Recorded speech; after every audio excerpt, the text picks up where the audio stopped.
Lindsey, what is going on? Thanks for being on the call. Hey, yes, my pleasure. Guys, for everybody that's watching, we got Lindsey here. And for the record, right before we got on the call, she's like, hey, just so you know, sorry, I have my son right here. And I love that. Like, it makes me happy because I think when people can see, hey, this is a real person. Oh, there we go. So he's chilling. He's like, the thing I like about it is it shows that like no situation is perfect, right? I think so many times we look at it and we're like, yeah, like she can do it, but like I have to watch my kids, or she can do it, but I'm a stay-at-home mom, or like there's all these things. So I don't mind at all. And I think people that are watching are going to be like, okay, she's a real person. She has real responsibilities, and this is just real life. So he is completely fine. Don't even worry. Okay. But he's been really good so far. That we've been on the phone for like 5 minutes. So we'll see. Yeah, we'll see how long we keep. We'll get as much as we can in, then we'll end it out. So Lindsey, I want to just ask some basic questions, get a little bit of background for everyone to have context. And then I want to talk about how you got your deal. And especially because of the fact that, as we talked about, in a perfect scenario, you're like, I don't really like peopling. This is the term you use. I don't like peopling, and I would prefer not to do peopling. I can relate to that more than you know, even though sometimes people think I'm lying or crazy. Like I don't talk to people on airplanes, in airports. Like I do me. I like working alone. I don't work out with anybody. I don't like peopling either, but sometimes we got to do it. So I think it's interesting. Like, how do we get deals? How do we make this work when this involves people, right? Yeah. So let's talk really quickly. How did you, well, not, I know how you did, but when did you kind of first discover Rank and Rent? And also, by the way, before that, you currently have a 9-to-5, right? No. Oh, okay. Okay. No. Cool. Okay. I thought for some reason, when did you have one like a couple months ago, or have you not? I haven't had one this whole time. Okay. I thought maybe you did. Do you just have an office then? Yeah, I've been super blessed. My family has this office that no one uses, and it's in a really nice office building. Cool. So I just occupied it. I just got the key and came in and took over. Good for you. Okay. So how did you discover how did you find out about Rank and Rent, and what did you think when you first heard about it, and how long ago was that? So I've had so many failed businesses, just one after another, and I try to get them to failure as quickly as possible if that's where they're going to go. Okay. And I like it. Get it done, get it out of the way. I realized I needed to learn sales, and so I spent a whole year just like trying to learn sales and get a good sales job, and I did that. And the good sales job I was in was a business building program called Ecom Babes. Here's my Ecom Babes drinky. There we go. The little flask. Yeah. So and I think you know Shiv, his company had done a review of that Ecom Babes as part of their ranking, part of getting his course out there. He had reviewed other courses, and through that, through selling a course that got reviewed by a Rank and Rent course, I encountered Rank and Rent, and I was like, okay, that's the next thing for me, because I love it. So what are some of the businesses? Just name a couple businesses that you failed. Oh, let's see. I used to do wedding flowers. I've been a personal trainer. There's just a lot of things, a teacher. There's a lot of things that don't make a lot of money. And I wouldn't say, and then I tried different, I bought so many courses online, like so-and-so made $100,000 last year doing this. And I'm like, let's try it. And so I have a bunch of those things, software, all kinds of stuff. So what made this different? Since 2020.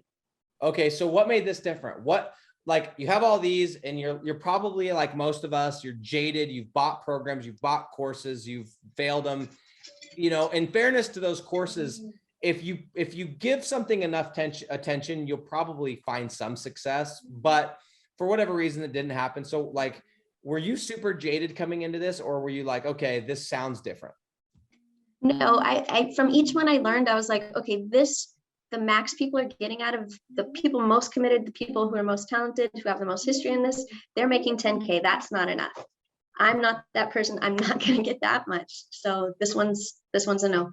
This one, I don't have enough tech skills. I don't like marketing that much. This is a no. So I've just kind of like tried them until I found out they were a no. And with Rank and Rent, I like, what's to know about it? It checks the boxes. I'm making money by helping other people make money. And that's really the only thing that I know people will buy is the ability to make more money. Yeah. And selling. And I can do it from home. I can do it from anywhere. Like, yeah, with your son there and whatever.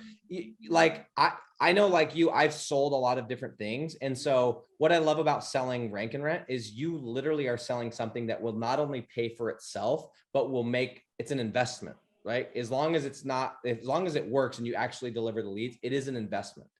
And they can make the money back plus some, versus I've sold products and services where there's no money involved. It's just a thing. It's a bill. You're selling a bill or a thing. It's an expense, right? So I love, just like you said, what was your biggest hesitation with the Rank and Rent model? Was there anything that you're like, yeah, but I don't know about that? Like, yeah, but I don't know about Google thing. Not with my program of like the selling part, but like just in the model in general of like building these tiny websites. Was there anything that was like a holdup for you that kind of made you doubt? I was like, let me give it a try. If other people can do it, I can do it. And I have whatever doubts there may be, I have a ridiculous amount of unshakable faith that at some point I'm going to be successful. And the only way to know if this is the thing I'll succeed at or not is to give it a try. Like, what if the internet stops working? Or what if websites are no longer relevant? If people just look at their phone, think a thought, and the best thing that the phone thinks is the best thing pops up. Like at some point, this is going to become obsolete, but I don't think it's there yet. And then also the competitive nature, like there's only so much, there's only so many cities, there's only so many people that are searching something. So the fact that it's competitive, but then I also like that. I like competing with people. So that makes it fun. Yep. But yeah, I was like, oh, I better hurry because this is real estate and it's going to go. Yeah. It's going to get all bought up. The reason I ask you that is, I think it's I think asking questions is a good thing. Like, I think asking, okay, this business model, you build these tiny websites, you rent them out, like, let's shoot holes in the model, right? Let's do that, because if I'm going to put my time, my energy and all that into it, I want to know, like, what if, right? And so I was just curious, like, what are some of the things that maybe were, and yeah, that's the truth. There is going to be risk associated with everything. Could Google go away tomorrow? Yes. Could websites go away tomorrow? Sure. I mean, but there's also like, there could also be a helicopter crash on my house tomorrow too, right? So yeah, and like I could become like injured to the point that I can't do anything, even work on a computer. So many risks, like. Yep. Yeah. But so, if I see people being successful at it, then like. I love that mentality. I'm the same way. If I see somebody that's making $1 million a month, it doesn't piss me off. If it pisses me off, it's at myself. I get pumped. I'm like, okay, that person, I know I'm as good as them. Like, I'm a human, right? I have blood. It's red. I'm a human. I have like, okay, cool. He did it. She did it. I'm going to do it. Right. Yeah. It's not like this genetic thing either. It's not like. Nope. So even though I do have some things that make it much harder for me than a lot of the I'm not a single guy. I'm not like living with a lot of resources. I'm extremely strapped financially. I have a ton of responsibilities and it's all or nothing for me. Like, I'm either going to be completely destitute in a few months, or I'm going to be making plenty of money and with the opportunity to make plenty more. Here's what I love is we just barely talked a second ago, and Lindsey told me that when she started doing Rank and Rent, she told herself, hey, I got to be doing $2,000 a month by June, or like this, like, that's going to be a big blow. I need to be at $2,000 a month. And lo and behold, the deal that she landed within, I think it took 5 weeks from when you joined inside my program, you landed a deal for $500 a week. So yeah. I like, there's this whole thing. I'm not going to go into like the manifestation thing, but I just think it's interesting that, like, okay, I said I was going to make 2,000 and I made 2,000. So you know what it makes me start to think is like, what if you had said 5,000? Well, you know what I mean? And that's kind of what I've done. And that's something that you've modeled for me and that I appreciate, is to just keep being like, hey, wait, I'm not going to get to 40K by, a year from now. I'm going to get there this year. And in 3 years, I'm going to be bringing in 3 million a year. And like ideas that just a couple of years ago, I would have been happy with being like, I've got 10K a month, now I'm like, no way. My time's worth more than that. I mean, it's crazy now that you have that deal under your belt. And by the way, just so everybody knows, Lindsey got a deal, $500 a week. How many was it, like last week, a couple weeks ago? When did you land that deal? A week and a half ago. Week and a half ago. What niche is it, by the way, if you don't mind me asking? Artificial turf. Oh, what, that one, the secret niche that we've never talked about before. Yeah. Yeah. No I love knows. it. You're listening. You're listening. I love that. So well, it's part of my dystopian fantasy that someday all the water and all the grass is going to be gone and we're going to be living on this planet that's just all artificial. And I'm like, let's make it happen. Play into it, man. I love it. You may as well. It's going there anyway, right? And you're saving the environment because the water, you're saving water, right? If you want to live like that. So was the process, like the sales process, harder or easier than you thought it would be? Like I'm talking about like the whole thing from calling to closing. Was it harder or easier? And by the way, you're totally good. He's being way better than my kids would be. My kids would be like touching stuff. Drink a small sip. That was really good. Okay. Is it hot? It was not hot.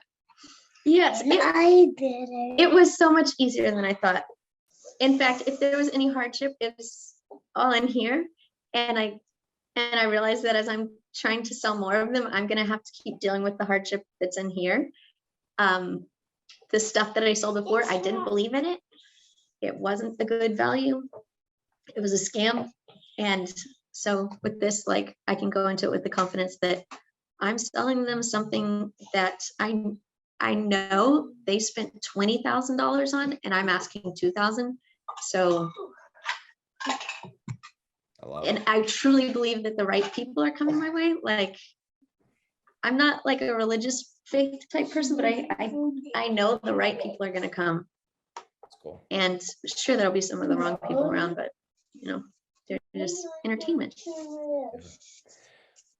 What was your backup plan if this, like, just to, like, before you got this deal and you're going through it and you're like, hey, this sounds like a good thing, but like before you discovered Rank and Rent, what was your plan? To keep selling like products for other people? Like, what was the plan? So I'm waiting on my license of my mental health counseling license from the state. And when that comes, then I have a job doing that. But again, that does not pay very much. And so my alternative to this being successful is being poor. Well, you know what? I think there's something to be said when people are like, oh, I don't want to call anybody. Guess what? Neither do I, but I'd rather call people than be broke, right? Yeah. So yeah. Go ahead. And like we talked about earlier, to me, the calling people is the hard part. But that's because I'm autistic. Like, if you're not autistic and you call your mom and you call your doctor and you call your friends, just pretend like you're calling your friends. Like, so to hear someone whine about it that doesn't have like a real reason to not want to be on the phone, oh, suck it up. Like, pick up the phone, you're fine. What is, that's fascinating. And it speaks even more to people that don't have anything to deal with. Like, I know I don't have to deal with that, and it's still scary to me, right? Does that amplify? I have no idea. Like, this is probably a dumb question. Does that amplify the the scariness of it? Like, what does that do by being autistic? It just makes it where I get exhausted from it way faster because I'm using a whole lot more like skills. It's a huge skill set for me to be able to communicate with people. So in a way that makes it where I'm better at it. But it's like Baby Yoda. He's super powerful, but then like after he uses his power, he needs a really big nap. So being able to take care of myself and my family, I don't get to do that as much if I spend a lot of time on the phone. That's why I like that this is recurring income. If I close the deal, I keep them happy, keep up my end of the, then I don't have to get on the phone forever, you know. So talk about that. That's what I titled this whole video, is like making this work, making deals, getting your first deal when you don't like the people. You don't like if you didn't have to, you wouldn't do it. So how do you mentally get to a place? Because even though most of us don't have an excuse like, hey, I have autism, you know, that makes it harder, it still scares people. How do you mentally deal with that? Do you just think, hey, if I don't do this, it's the alternative? Or do you psych yourself up? How do you deal with like not liking to be on the phone and not liking to talk to people? So yeah, it's some of that. I put myself in a position where I don't have a choice. Okay. That's kind of some of it. I took away all the distractions. I'm here in this office. I'm not in my home. I don't have a job. I quit everything. Focus on this. I've got a lot of these things. This is how I'm living. I even have one of these, which you've probably never seen. No, I haven't. What is it? What is that? That's a food stamp card. So I put myself in a situation where it's absolutely necessary. Then yes, I do have to pump myself up. So I got like headphones, listen to music, get myself excited, drink caffeine, like same thing that I would do if I was gonna go to the gym and I didn't feel well. I didn't feel like lifting. I would just pump myself up. So how, I mean, but like, I know it's really hard even for me when I have other stuff that I'm thinking about that's weighing on my mind. Like if I have, let's say I'm in a disagreement with my wife, it's hard for me to like focus on the task at hand. And you're sitting here like telling me like I have this thing and this thing and this thing that I'm dealing with. So I think it's really impressive that you're able to kind of compartmentalize that and focus on this. And you got a deal pretty darn quick. I mean, it was 4 or 5 weeks from when you joined the program. So like, was that the first deal you pitched and the first deal you closed, or did you do other closes and you just didn't close them? Was that the first one you got it? Yeah. Awesome. That's the first one. So tell me about the close. Did you Amex or Visa? Like what was the closing line? I thought we were all good to go. And I had, you know, his wife was on the call.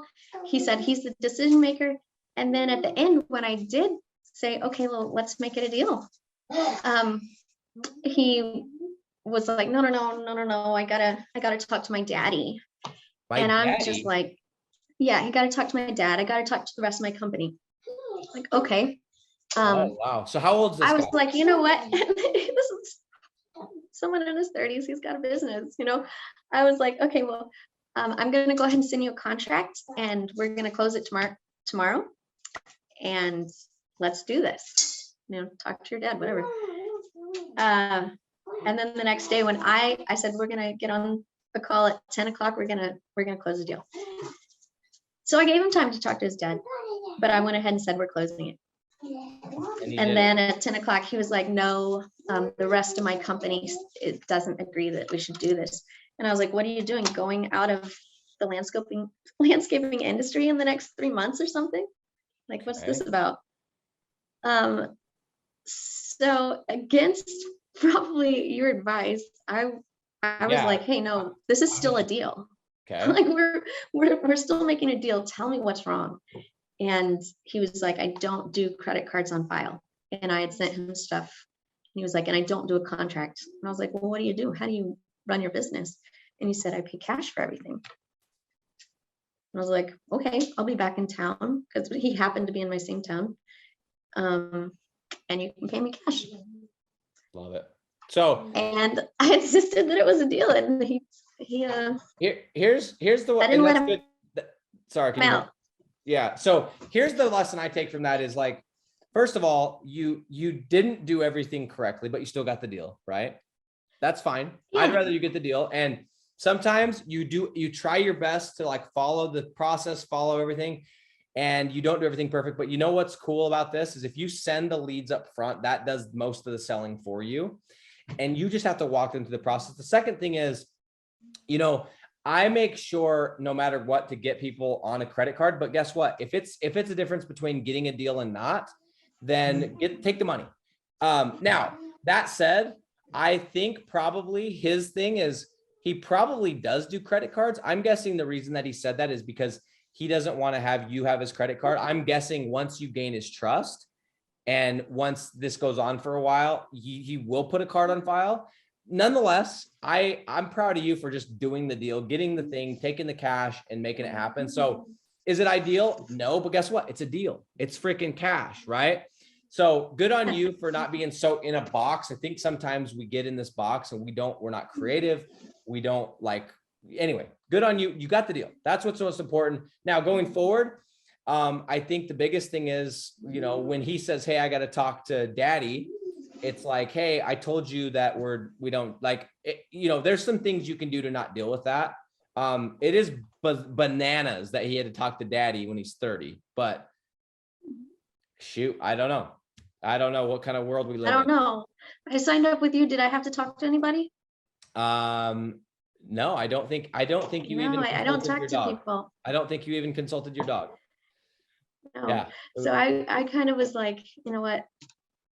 I didn't take no for an answer from him. And if I have to switch out and replace him in this next few weeks, then that's okay. Yeah, no, and again, not you, ideally we want a contract, ideally we want a card on file, but guess what?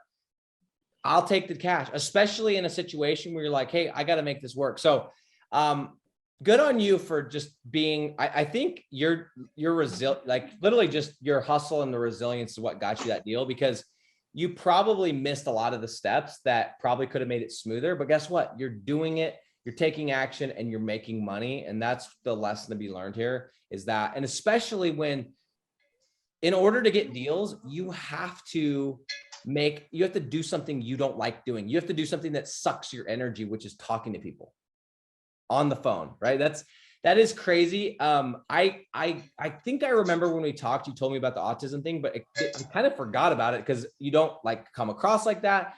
Doesn't feel like it. But guys, for those of you that are out there, like using an excuse, like I'm scared of the phone, dude, shut the hell up. Like, at least you don't like, I would be thinking, hey, Lindsey does it and she's dealing with autism. So what's your excuse? Yeah. And sometimes I make excuses for myself. I'm like, oh, this and that. And I whine and I make full excuses. And I hate to use this phrase, at the end of the day, I get up the next day and I keep moving forward. Even if I'm not perfect, I screw it up. I'm going to screw it up a million times. Yep. But like, that's okay because I'm still making progress. It's about doing the thing, right? You got to do the thing no matter how ugly it is. It's like on Saturday I was playing, or Saturday or Sunday I was playing golf in Vegas. And I shot this one and it just like dribbled across. It was terrible looking. And the guy's like, hey, you know what they don't show you on the scorecard? They don't have pictures of your shots. It's about your score, not about like what it looks like, right? I'm like, okay, I feel better. So anyway, Lindsey, oh, yeah. I screw it up all day, but I am going to win because like, that's just how I go through life is by imperfect action, right? The last thing I want to ask you, because I ask every woman this, and I love getting women on here because you guys are like, I think a lot of women talk to me really quick about this. Did you have any of that? Like, oh, you know, they can do it because they're men. Nick can do it because he's a man, but I'm a woman. So that's my, like, do you have any of that? Or you not, was that not a thought? No, that wasn't a thought. Okay, good for you. I know I'm going to do things differently than a thought. man does. Yeah. I know I will because I do have a more intense feminine side. I'm either brutally savage or I'm like ridiculously cheesily sweet. And for me to try to find the balance is what I have to do with everything that I do, because neither of those is really the best.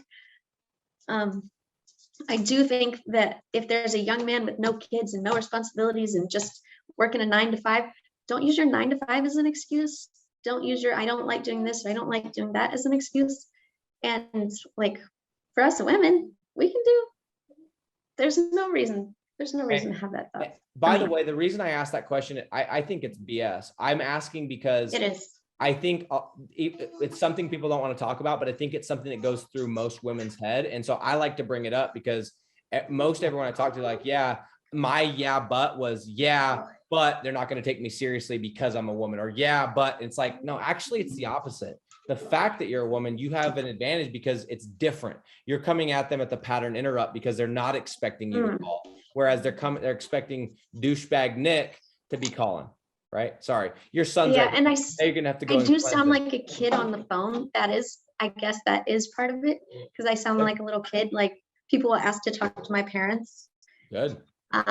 Use it. Why not? Right? I had a guy that was answering phones for me, and everyone thought he was a girl. He was a woman, and he's a guy.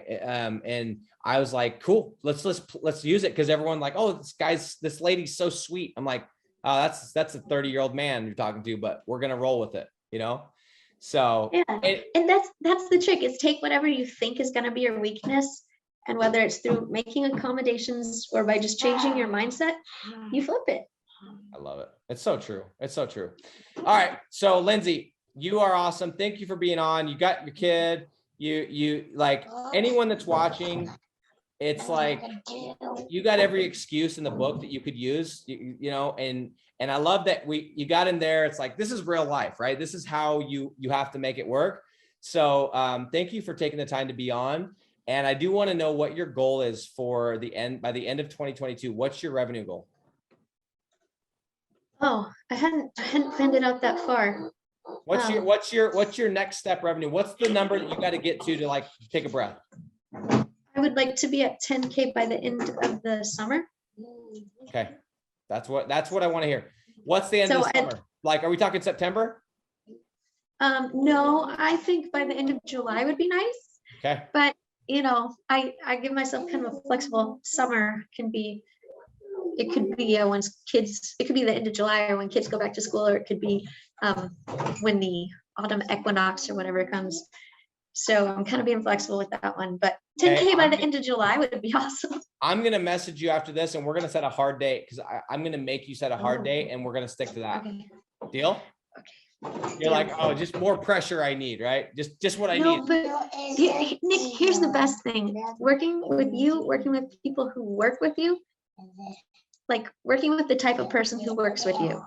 So I'm surrounded by not just you, but I've got all these other people who are in your network and in your course supporting me. And like, that's priceless. That's worth it. That's what's going to get me across the line, because doing it by myself is too much. Yeah, there's something to be said. Yeah, proximity, who you're around, right? That's who you become. So anyway, Lindsey, I'll let you take off. Everybody, thanks for being on. Thank Lindsey for being on, and we will talk soon. Bye, guys. Thank you.